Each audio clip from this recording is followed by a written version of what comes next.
ವಿಡಿಯೋವನ್ನು ಯಾರು ಕೂಡ ಸ್ಕಿಪ್ ಮಾಡ್ಲಿಕ್ಕೆ ಹೋಗಬೇಡಿ. ನಾನು ಕೆಳಗಡೆ ಏನು ಹಾಕಿದ್ದೀನಿ ವಿಡಿಯೋವನ್ನು ಕೊನೆವರೆಗೂ ನೋಡಿ ಅಂತ. ಸ್ನೇಹಿತರೆ, ವೆಲ್ಕಮ್ ಬ್ಯಾಕ್ ಆಶಾ ಅಪ್ಡೇಟ್ಸ್ ಕನ್ನಡ ಯೂಟ್ಯೂಬ್ ಚಾನಲ್. ಎಲ್ರಿಗೂ ಫಸ್ಟ್ ಆಫ್ ಆಲ್ ಸ್ವಾಗತ. ಸ್ನೇಹಿತರೆ, ಒಂದಿಷ್ಟು ಜನ ಕಮೆಂಟ್ ಸೆಕ್ಷನಲ್ಲಿ ಕೇಳಿದ್ರಿ, ಹಣ ಬರ್ತಾ ಇಲ್ಲ ಸರ್, ನಮ್ಗೆ ಹಣ ಜಮೆ ಆಗಿಲ್ಲ ಸರ್, ಸರ್ಕಾರದ ಕಡೆಯಿಂದ ನಯಾ ಪೈಸೆ ಕೂಡ ಹಣ ಬರ್ತಾ ಇಲ್ಲ, DBT ಮುಖಾಂತರ ಹಣ ಬರ್ತಾ ಇಲ್ಲ, ಒಟ್ಟಿನಲ್ಲಿ ಮಹಿಳೆಯರಿಗೆ ಹಣ ಬರ್ತಾ ಇಲ್ಲ. ಆ್ಯಂಡ್ ಇಲ್ಲಿ ಇದರ ಒಟ್ಟಿಗೆ ಕೇಳಿದ್ರಿ ಇನ್ನೊಂದು ವಿಚಾರ, PM ಕಿಸಾನ್ ಯೋಜನೆ, ಸಮ್ಮಾನ್ ನಿಧಿ ಯೋಜನೆ ಹಣ. ಹೌದು, ಎಸ್, ಕೆಲವರಿಗೆ ಇಲ್ಲಿ ಹೇಳಿದ್ರೆ ಈಗ ಅರ್ಥ ಆಗುತ್ತೆ, ಕೆಲವರಿಗೆ ಹೇಳಿದರೆ ಅರ್ಥ ಆಗಲ್ಲ. ನಾನೀಗ ಎಷ್ಟೇ ಹೇಳಿದ್ರು ಕೆಲವರಿಗೆ ಅರ್ಥ ಆಗಲ್ಲ, ಕೆಲವರಿಗೆ ಕಂಪ್ಲೀಟ್ಲಿ ಅರ್ಥ ಆಗುತ್ತೆ. ಯಾಕಪ್ಪ ಅಂತಂದರೆ ಅವರು ಕರೆಕ್ಟಾಗಿ ಅದ್ರ ಬಗ್ಗೆ ಥಿಂಕ್ ಮಾಡಿರ್ತಾರೆ, ತಿಳ್ಕೊಂಡಿರ್ತಾರೆ, ಅದ್ರ ಬಗ್ಗೆ ಯೋಚನೆ ಮಾಡಿರ್ತಾರೆ. ಸ್ನೇಹಿತರೆ, ಹಾಗಾದರೆ ಯಾರ್ಯಾರಿಗೆ ಎಷ್ಟೆಷ್ಟು ಹಣ ಬರುತ್ತೆ ವಿಡಿಯೋವನ್ನು ಕೊನೆವರೆಗೂ ವೀಕ್ಷಿಸಿ ಅಂತ ಹೇಳ್ತಾ ಶುರು ಮಾಡಿ. ಇವತ್ತೊಂದು ವಿಡಿಯೋನ ಸಬ್ಸ್ಕ್ರೈಬ್ ಮಾಡಿಲ್ಲ ಅಂತ ಸಬ್ಸ್ಕ್ರೈಬ್ ಮಾಡ್ಕೊಳ್ಳಿ, ಪಕ್ಕದಲ್ಲಿ ಬರುವಂಥ ಬೆಲ್ ಬಟನ್ ಕ್ಲಿಕ್ ಮಾಡಿಲ್ಲ ಅಂದರೆ ಬೆಲ್ ಬಟನ್ ಕ್ಲಿಕ್ ಮಾಡ್ಕೊಳ್ಳಿ, ಲೈಕ್ ಮಾಡ್ಕೊಳ್ಳಿ, ಶೇರ್ ಮಾಡ್ಕೊಳ್ಳಿ, ಕಮೆಂಟ್ ಮಾಡ್ಕೊಳ್ಳಿ. Welcome back to my YouTube channel. ಹೌದು, ಒಂದಿಷ್ಟು ಜನರಿಗೆ ಇಲ್ಲಿ ನಾನು ಹೇಳಿದರೆ ಕೆಲವರಿಗೆ ನಂಬಿಕೆ ಬರಲ್ಲ, ಕೆಲವರಿಗೆ ನಂಬಿಕೆ ಬರುತ್ತೆ, ಕೆಲವರಿಗೆ ಒಂದಿಷ್ಟು ಅದಕ್ಕೇನಂತಾರೆ, ತುಂಬ ಜನರಿಗೆ ಒಂದಿಷ್ಟು ಭಯ ಇದೆ, ಹಣ ಬರುತ್ತೋ ಬರೋದಿಲ್ವೋ, ಹಾಗಾಗುತ್ತೋ ಹೀಗಾಗುತ್ತೋ. ನೀವು ಇದೇ ಭಯದಲ್ಲಿದ್ದರೆ ನಿಮ್ಗೆ ಹೇಗೆ ಹಣ ಬರುತ್ತೆ ಅಂತ ನಾನು ಕೇಳುವಂಥದ್ದು. ಫಸ್ಟ್ ಆಫ್ ಆಲ್ ಭಯದಿಂದ ಹೊರಬರಬೇಕು. ಅಯ್ಯೋ ನಮಗೆ ಹಾಗಾಗುತ್ತೇನೋ ಹೀಗಾಗುತ್ತೇನೋ, ಹಣನೇ ಬರೋದಿಲ್ವೇನೋ, ಆ ರೀತಿ ಥಿಂಕ್ ಮಾಡ್ಲಿಕ್ಕೆ ಹೋಗಬೇಡಿ. ನಾನು ಪ್ರತಿಯೊಬ್ಬರಿಗೆ ಹೇಳುವಂಥದ್ದು ಇಷ್ಟೇ. ಇಲ್ಲಿ ರೇಷನ್ ಕಾರ್ಡ್ ಅಪ್ಡೇಟ್ ಆಗಿಲ್ವಾ ಮಾಡ್ಕೊಳ್ಳಿ, ಆಧಾರ್ ಕಾರ್ಡ್ ಅಪ್ಡೇಟ್ ಆಗಿಲ್ವೋ ಮಾಡ್ಕೊಳ್ಳಿ, ಪ್ಯಾನ್ ಕಾರ್ಡ್ ಅಪ್ಡೇಟ್ ಆಗಿಲ್ವೋ ಮಾಡ್ಕೊಳ್ಳಿ. ನೀವು ಫಸ್ಟ್ ಆಫ್ ಆಲ್ ಇದೆಲ್ಲ ಮಾಡ್ಕೊಂಡ್ರು ಕೂಡ ಡೆಫಿನೆಟ್ ಆಗಿ ನಾನು ಹೇಳುವಂಥ ಕೆಲಸವನ್ನು ಎಲ್ಲರೂ ಕೂಡ ಮಾಡ್ಕೊಳ್ಬೇಕಾಗ್ತದೆ. ಹೌದು, ಇಲ್ಲಿ ಕೆಲವರಿಗೆ ನಾನು ಹೇಳಿದ್ರಿಗೆ ಹೇಳ್ತೀರಾ, ಏನು ಸರ್ ಅದೆಲ್ಲ ಬಿಟ್ಬಿಡಿ ಸರ್, ಅದನ್ನೆಲ್ಲ ಕಟ್ಕೊಂಡು ನಮ್ಗೆ ಏನಾಗಬೇಕು, ಇಲ್ಲಿ ಕರೆಕ್ಟಾಗಿ ಹಣ ಬರ್ತಾ ಇಲ್ಲ, ಸರ್ಕಾರದ ಕಡೆಯಿಂದ ಹಣ ಜಮೆ ಆಗ್ತಾ ಇಲ್ಲ, ಮಹಿಳೆಯರಿಗೆ ₹1 ನಯಾ ಪೈಸೆ ಹಣ ಬರ್ತಾ ಇಲ್ಲ, ಏನು ಸರ್ಕಾರ ಅಂತ ನನಗೆ ಅರ್ಥ ಆಗ್ತಾ ಇಲ್ಲ ಇಲ್ಲಿ ಅಂತ ಹೇಳ್ತೀರಾ. ಹಾಗಾದರೆ ಇಲ್ಲಿ ಮೋದಿ ಅವರಿಂದ, ಇದು ನಿಮ್ಗೆ ಎಲ್ರಿಗೂ ಗೊತ್ತಿದೆ, ಸೆಂಟ್ರಲ್ ಗೌರ್ಮೆಂಟ್ ಯೋಜನೆ ಅಂತಲೇ ಹೇಳ್ಬೋದು. ಅಂತಂದರೆ ಈಗ ಕೇಂದ್ರ ಸರ್ಕಾರದ ಒಂದು ದೊಡ್ಡ ಯೋಜನೆ ಅಂತಲೇ ಹೇಳ್ಬೋದು, ಎಲ್ರಿಗೂ ಗೊತ್ತಿದೆ. ಈಗ ಇದು PM ಕಿಸಾನ್ ಸಮ್ಮಾನ್ ನಿಧಿ ಯೋಜನೆ ಕರ್ನಾಟಕ ಸರ್ಕಾರದ ಯೋಜನೆ ಅಲ್ಲ, ಇದು ಎಲ್ರಿಗೂ ಗೊತ್ತಿದೆ. ಈಗ ಕರ್ನಾಟಕ ಸರ್ಕಾರದ ಯೋಜನೆ ಅಂದರೆ ಈಗ ರಾಜ್ಯ ಸರ್ಕಾರದ ಯೋಜನೆ ಅಲ್ಲ, ಇದು ಕೇಂದ್ರ ಸರ್ಕಾರದ, ಭಾರತ ಸರ್ಕಾರದ ಯೋಜನೆ.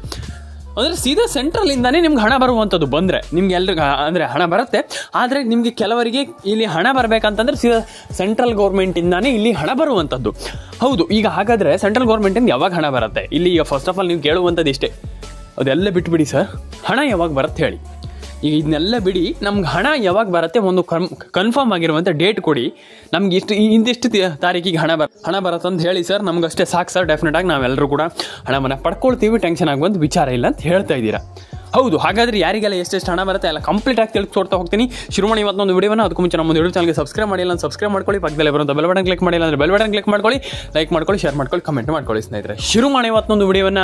ಒಂದಿಷ್ಟು ಜನ ಕೇಳಿದ್ರಿ, ಹಣ ಜಮೆ ಆಗ್ತಾ ಇಲ್ಲ, ಹಾಗಾಗ್ತಾ ಇಲ್ಲ, ಹೀಗಾಗ್ತಾ ಇಲ್ಲ, ನಮ್ಮ ಅಕೌಂಟಿಗೆ ಹಣ ಬಂದಿಲ್ಲ ಸರ್, ಹಾಗೆ ಬಂದಿಲ್ಲ ಸರ್, ಹೀಗೆ ಬಂದಿಲ್ಲ ಸರ್ ಅಂತ.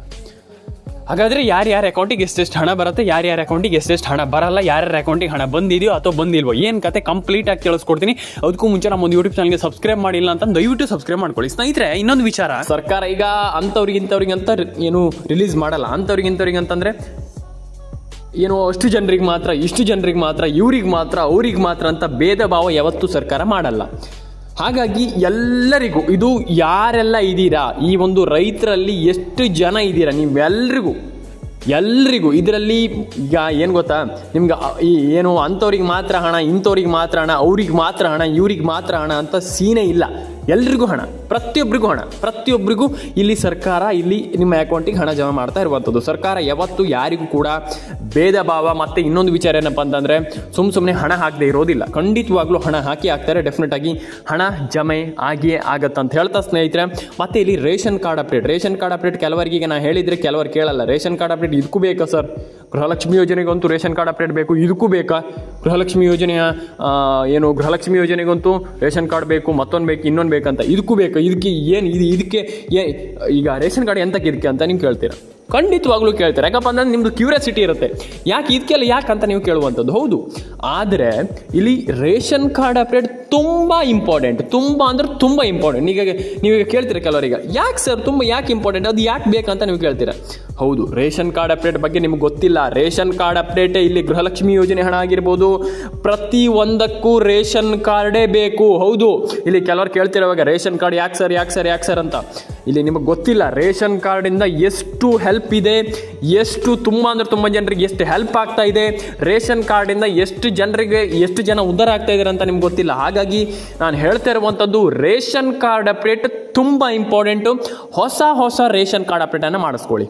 ಎಲ್ರಿಗೂ ನಾನು ಹೇಳ್ತಾ ಇರುವಂಥದ್ದು. ಇಲ್ಲ ಅಂತಂದರೆ ಹೊಸ ರೇಷನ್ ಕಾರ್ಡೇ ಮಾಡ್ಕೊಳ್ಳಿ ಡೆಫಿನೆಟಾಗಿ, ಅದು ತುಂಬ ಇಂಪಾರ್ಟೆಂಟ್, ಅದು ತುಂಬ ಒಳ್ಳೇದು. ಯಾಕಪ್ಪ ಅಂತಂದರೆ ಅದು ಬೆಸ್ಟ್. ಈಗ ರೇಷನ್ ಕಾರ್ಡ್ ಅಪ್ಡೇಟ್ ನೀವು ಮಾಡ್ತೀರಾ ಅಂತಂದರೆ ಡೆಫಿನೆಟಾಗಿ ಹೊಸ ರೇಷನ್ ಕಾರ್ಡೇ ಮಾಡ್ಕೊಳ್ಳಿ. ಈಗ ಕೆಲವೊಂದು ಹಳೆ ರೇಷನ್ ಕಾರ್ಡ್ ಕ್ಯಾನ್ಸಲ್ ಆಗಿ ಹೋಗ್ತಾ ಇದೆ. ನಾನು ಅದೇ ಹೇಳ್ತಾ ಇರುವಂಥದ್ದು, ಕೆಲವರಿಗೆ ಹೇಳಿದ್ರೆ ಅರ್ಥ ಆಗಲ್ಲ. ನಾನು ಹೇಳ್ತಾ ಇದ್ದೀನಿ ನಿಮ್ಗೆ ಕೆಲವರಿಗೆ ಹೇಳಿದ್ರೆ ಅರ್ಥನೇ ಆಗಲ್ಲ. ರೇಷನ್ ಕಾರ್ಡ್ ಅಪ್ಡೇಟನ್ನು ಮಾಡಿಸ್ಕೊಳ್ಳಿ, ಆಧಾರ್ ಕಾರ್ಡ್ ಅಪ್ಡೇಟನ್ನು ಮಾಡಿಸ್ಕೊಳ್ಳಿ. ಏನು ಆಲ್ಮೋಸ್ಟ್ ನಾನು ಏನು ಹೇಳ್ತಿರೋದನ್ನೆಲ್ಲ ಕಂಪ್ಲೀಟಾಗಿ ಮಾಡಿಸ್ಕೊಳ್ಳಿ, ಡೆಫಿನೆಟಾಗಿ ಹಣ ಬರುತ್ತೆ. ಯಾಕೆ ಹಣ ಬರಲ್ಲ? ಈಗ ಕೆಲವರು ಹೇಳ್ತಾರೆ ಇವಾಗ ಈ ಹಣ ಬರಲ್ಲ, ಹಾಗೆ ಬರಲ್ಲ, ಹೀಗೆ ಬರಲ್ಲ. ಸೀನೇ ಇಲ್ಲ. ನಾನು ಎಲ್ರಿಗೆ ಹೇಳ್ತೀನಲ್ಲ ಕೇಳಿಸ್ಕೊಳ್ಳಿ, ಹಣ ಬಂದೇ ಬರುತ್ತೆ. ಯಾಕೆ ಹಣ ಬರಲ್ಲ? 90% ಜನ ಇಲ್ಲಿ ತಪ್ಪು ಮಾಡ್ತಾ ಇರುವಂಥದ್ದು. ಇಲ್ಲಿ ರೇಷನ್ ಕಾರ್ಡ್ ಅಪ್ಡೇಟ್ ಮಾಡ್ತಾ ಇಲ್ಲ, NCPA ಮ್ಯಾಪಿಂಗ್ ಮಾಡ್ತಾ ಇಲ್ಲ, EKYC ಮಾಡ್ತಾ ಇಲ್ಲ. ಈ ರೀತಿಯ ಒಂದು ಕೆಲಸವನ್ನು ನೀವು ಮಾಡಿಲ್ಲ ಅಂದ ತಕ್ಷಣ ಏನಾಗುತ್ತೆ ಅಂತಂದ್ರೆ ಸರ್ಕಾರ ಈಗ ಯೋಚನೆ ಮಾಡ್ತಾರೆ, ಹಣ ಬರ್ತಾ ಇಲ್ಲ, ಇವರು ಅದನ್ನ ಮಾಡಿಲ್ಲ, ನಾವು ಯಾಕೆ ಹಣ ಹಾಕ್ಬೇಕಂತ. ಆ ರೀತಿ ನೀವು ನಾನು ಹೇಳುವಂಥದ್ದು, ಇದು ಸರ್ಕಾರ ತಪ್ಪ ನಿಮ್ಮ ತಪ್ಪ ಹೇಳಿ, ಕೆಳಗಡೆ ಬಂದು ಕಮೆಂಟ್ ಮಾಡಿ. ನಾನು ಅದೇ ಹೇಳ್ತಾ ಇರುವಂಥದ್ದು, ನೀವು ಖಂಡಿತವಾಗ್ಲೂ ಫಸ್ಟ್ ಆಫ್ ಆಲ್ ತಪ್ಪು ಮಾಡಲೇಬಾರ್ದು. ಖಂಡಿತವಾಗ್ಲೂ ಸರಿ ಮಾಡ್ಕೊಳ್ಳಿ. ಡೆಫಿನೆಟಾಗಿ ಹಣ ಜಮೆ ಆಗುತ್ತೆ. ಯಾಕೆ ಹಣ ಬರಲ್ಲ ಅಂತ ಹೇಳುವಂಥದ್ದು ಅಂತ ನಾನು ಕೇಳುವಂಥದ್ದು. ಡೆಫಿನೆಟಾಗಿ ಹಣ ಬರುತ್ತೆ. ಈಗ ನಿಮ್ಗೆ ಹಣ ಬಂದಿಲ್ಲ ಅಂದ ತಕ್ಷಣ ಟೆನ್ಷನ್ ಆಗುವಂಥದ್ದು ಏನಿಲ್ಲ, ಅದು ನೆಕ್ಸ್ಟ್ ಟೈಮ್ ಬಂದೇ ಬರುತ್ತೆ. ನೀವು ಯಾಕೆ ಟೆನ್ಷನ್ ತಗೊಳ್ತೀರಾ?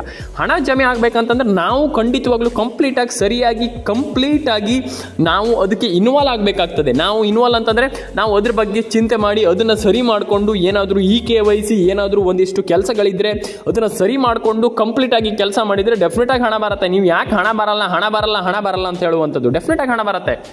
ಆದರೆ ನಾನು ಹೇಳುವಂಥದ್ದನ್ನು ಒಂದು ಬಾರಿ ಕೇಳಿಸ್ಕೊಳ್ಳಿ ಆ್ಯಂಡ್ ಅದನ್ನು ಕಂಪ್ಲೀಟಾಗಿ ಮತ್ತೆ ಮಾಡ್ಕೊಳ್ಳಿ. ಎಲ್ರಿಗೂ ಹಣ ಜಮೆ ಆಗಲಿ ಅಂತ ಹೇಳ್ತಾ ಸ್ನೇಹಿತರೆ, ಎಲ್ಲರೂ ಕೂಡ ಲೈಕ್ ಮಾಡ್ಕೊಳ್ಳಿ, ಶೇರ್ ಮಾಡ್ಕೊಳ್ಳಿ, ಸಬ್ಸ್ಕ್ರೈಬ್ ಮಾಡ್ಕೊಳ್ಳಿ ಅಂತ ಹೇಳ್ತಾ ಕಮೆಂಟ್ ಮಾಡ್ಕೊಳ್ಳಿ. ನಿಮ್ಮೊಂದು ಅನಿಸಿಕೆಗಳನ್ನ ಕೆಳಗಡೆ ಕಮೆಂಟ್ ಬಾಕ್ಸಲ್ಲಿ ಬಂದುಬಿಟ್ಟು ಕಮೆಂಟ್ ಮಾಡಿ. ಯಾಕಪ್ಪ ಅಂದರೆ ತುಂಬ ಜನರಿಗೆ ಇಲ್ಲಿ ಕೆಳಗಡೆ ಕಮೆಂಟ್ ಸೆಕ್ಷನಲ್ಲಿ ಬಂದುಬಿಟ್ಟು ಕಮೆಂಟ್ ಮಾಡುವಂಥದ್ದು ಆಗಲ್ಲ. ಹಾಗಾಗಿ ದಯವಿಟ್ಟು ಕೆಳಗಡೆ ಕಮೆಂಟ್ ಸೆಕ್ಷನಲ್ಲಿ ಬಂದುಬಿಟ್ಟು ಕಮೆಂಟ್ ಮಾಡಿ ಸ್ನೇಹಿತರೆ. ತುಂಬ ಜನರಿಗೆ ಹಣ ಜಮೆ ಆಗ್ತಾ ಇಲ್ಲ. ಇದೇ ಕಾರಣದಿಂದ ನಿಮಗೆ ಇಲ್ಲಿ ಸರ್ಕಾರಕ್ಕೆ ಗೊತ್ತಾಗ್ತಾ ಇಲ್ಲ, ನಿಮ್ಗೆ ಹಣ ಹಾಕಿದಿರುವ ಅಂದರೆ ಸರ್ಕಾರಕ್ಕೆ ಗೊತ್ತಾಗ್ತಾ ಇಲ್ಲ. ಇಲ್ಲಿ ನಾವು ಏನು ಈಗ ನಾವು ಹಣ ಹಾಕಿಲ್ವಾ ಅಥವಾ ಏನು ಕತೆ ಅಂತ ಸರ್ಕಾರಕ್ಕೆ ಏನು ಕೂಡ ಗೊತ್ತಾಗಲ್ಲ. ಹಾಗಾಗಿ ನೀವು ಕೆಳಗಡೆ ಬಂದುಬಿಟ್ಟು ಕಮೆಂಟ್ ಮಾಡಿ. ಸಿಗೋಣ ಸ್ನೇಹಿತರೆ ನೆಕ್ಸ್ಟ್ ವಿಡಿಯೋದಲ್ಲಿ. ಎಲ್ಲರಿಗೂ ಟಾಟಾ, ಬಾಯ್.